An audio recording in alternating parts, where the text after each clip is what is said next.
Muy buenas tardes, amigos oyentes y presentes en el auditorio de la Corporación Aragonesa de Radio y Televisión. Muchas gracias por acudir a este cuarto foro del deporte aragonés, organizado por la Asociación de la Prensa Deportiva de Zaragoza y por Aragón Radio. Un foro donde habitualmente tenemos protagonistas actuales, históricos, emergentes, que nosotros queremos destacar. Porque la memoria histórica es importantísima y en nuestra comunidad no la tenemos perfectamente reflejada, y porque también queremos colaborar con las nuevas generaciones de deportistas que con sus valores, su trabajo y su esfuerzo pueden hacer grande nuestra comunidad. Hoy, en esta edición, tengo la satisfacción y el honor de presentar a un buen amigo, a una persona que hace muchos años, cuando yo me iniciaba en esto, hace más de 30, pues también tuvo la oportunidad de hacerme ver lo que era el deporte competición, pero el deporte fundamentalmente de disfrutar, el compañerismo, el saber hacer las cosas bien.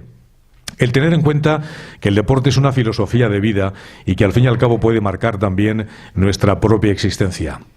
Se trata de José María Esteban Celorrio. José María, ¿qué tal? Saludos y buenas tardes. Hola, buenas tardes, Paco. Pues ya ves que hay mucha gente que está con nosotros en el auditorio de la Corporación Aragonesa de Radio y Televisión, que nos está escuchando también a través de aragonradio2.com, que podrán descargarse este sonido, estas entrevistas dentro de un rato, y podrán disfrutar también escuchando quienes no pueden hacerlo, quienes desean repetir lo que tú nos puedas contar. Porque creo que nos vas a contar muchas cosas, porque no eres solamente una medalla que se haya colgado en una pared, sino que eres una persona que está trabajando ahora mismo por el deporte aragonés. Si te parece, vamos a comenzar. Luego tendrán la oportunidad las personas que están con nosotros de hacer alguna pregunta, de hacer alguna reflexión. Esa reflexión, por favor, que no sea una tesis doctoral y no estemos durante 20 minutos escuchando a esa persona, pero sí para entresacar un poquito las cosas, ¿no?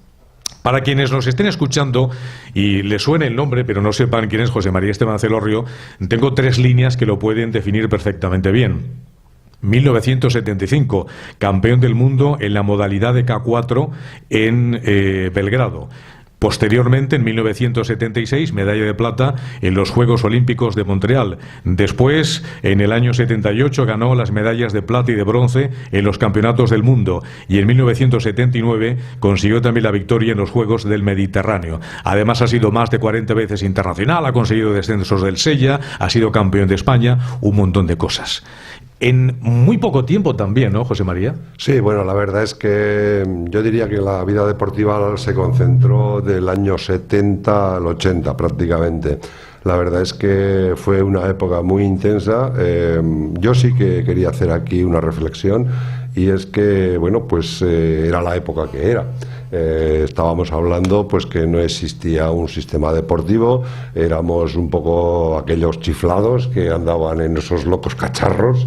Y la primera anécdota que se me ocurre es que lo típico, que te confundían siempre con remo, los remeros, y nosotros no somos remeros, no nos gusta ser remeros, nos gusta ser piragüistas.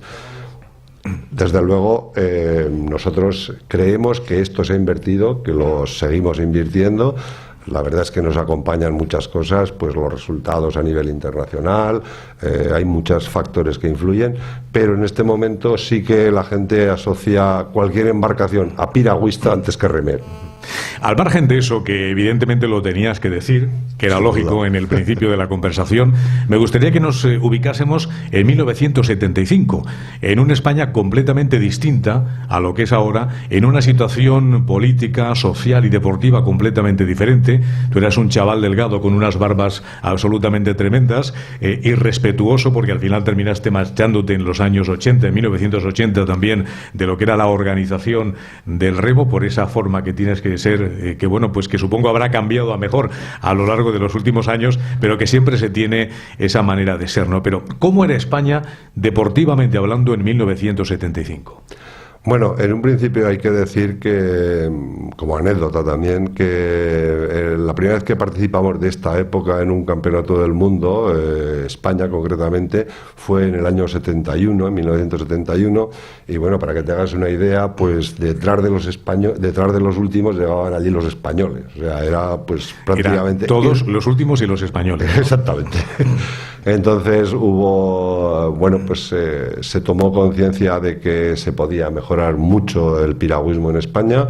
Yo creo que hubo unos cuantos deportistas que además es una cosa extrañísima porque, bueno, tú lo conoces bien, fuimos un asturiano, había un gallego, un ceutí y yo que era de aquí de la tierra. Entonces, bueno, además había mucha más gente. De hecho, aquí hay algún compañero que estuvo conmigo también en Rumanía.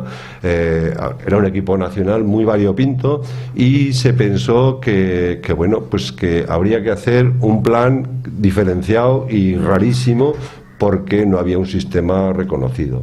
Entonces se fueron escalando peldaños poquito a poquito, ya al año siguiente se empezó a estar en semifinales, por 2 décimas no pasamos en los Juegos Olímpicos de Múnich, no pasamos a la final.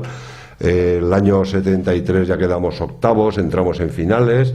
El año 75 fuimos avanzando hasta un 5º puesto. Y el año 74, y el año 75, pues bueno, sabíamos que estábamos ahí, que estábamos luchando por un resultado de una medalla, que podíamos llegar, pero pues saltó la sorpresa. Y tanto que fue sorpresa, porque bueno, no se lo esperaba ni nadie, ni nosotros mismos, si me apuro. Mediáticamente, porque entonces España, a nivel de deporte como a nivel de televisión, era en blanco y negro. Sin duda. Blanco y negro total.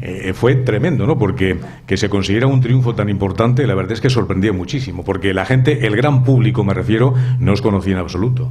No, era un trabajo que se había hecho silencioso, un trabajo que llevaba ya muchos años, mucha concentración. Se copió en definitiva un poco el modelo que existente en aquella época, que era el modelo de los países del este, concentración permanente, estar fuera prácticamente todo el año, dejar familia, estudios, amigos, dejarlo todo por una idea que podía fructificar o podía no fructificar. De hecho, yo tengo compañeros, yo tuve la suerte porque el deporte también hay un cierto componente de suerte, el balón entra o no entra, también hay un componente de suerte y yo tuve la suerte de llegar y conseguir la medalla o las medallas, pero hubo compañeros que eran tan buenos como yo pero que no consiguieron la medalla y el esfuerzo pues fue muy similar.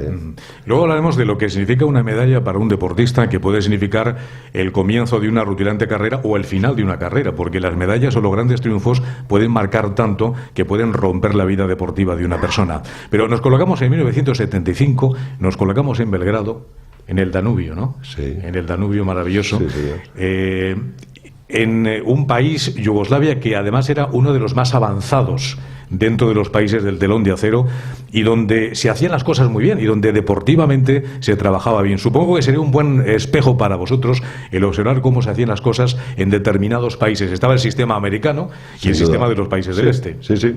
Era así, tal como tú lo manifiestas, y la verdad es que nosotros, pues todo esto tiene una historia un tanto rocambolesca, porque no hay que remontarse a anterioridad, al año 70.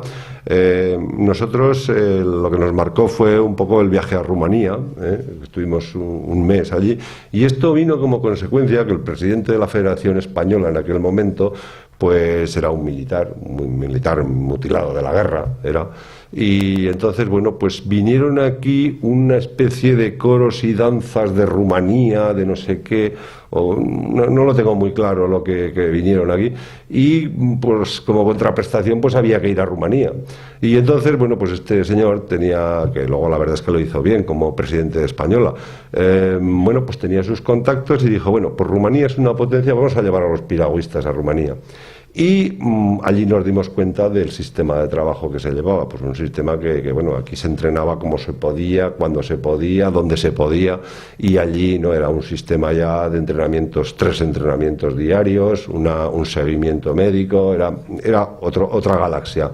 Entonces se pensó que ese modelo no era exportable en ese momento a España, no era exportable, pero sí que se podía copiar por lo menos parte de él. Y a raíz de eso, pues se empezó a trabajar de esa manera similar, se volvió otra vez a Rumanía, a Yugoslavia, como tú dices, y la verdad es que pues se obtuvieron los frutos de ese sistema bueno, para nosotros resultó ser muy eficaz. Pero para un chaval, ¿cuántos años tenías tú? 18 años, entonces, claro, estás o estudiando o trabajando, o también el servicio militar. Sí, bueno, yo la verdad es que tuve que